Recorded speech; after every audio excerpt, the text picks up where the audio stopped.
Identify the true statement or statements about the amplitude of f of theta equals sine theta.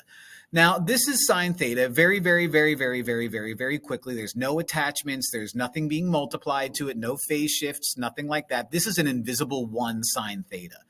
So sine looks like this, where it repeats, just like what's her face, Selena Gomez once said.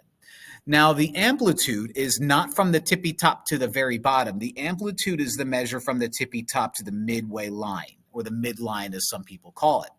So how do I describe that here? The amplitude is the distance from the origin to a maximum point. Well, no, that wouldn't work here for sine, because that looks like it would have to be some kind of Pythagorean theorem, triangle looking problem, and that's technically not true, at least not for regular old sine.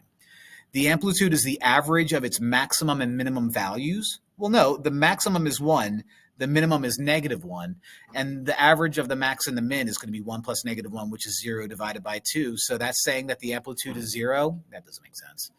3, the amplitude is the distance between the horizontal axis and the minimum point, which is there. Now, before you go screaming and saying, isn't that -1? Nope, distance is positive. So this works just fine. So 3 is going to be my guy for that one.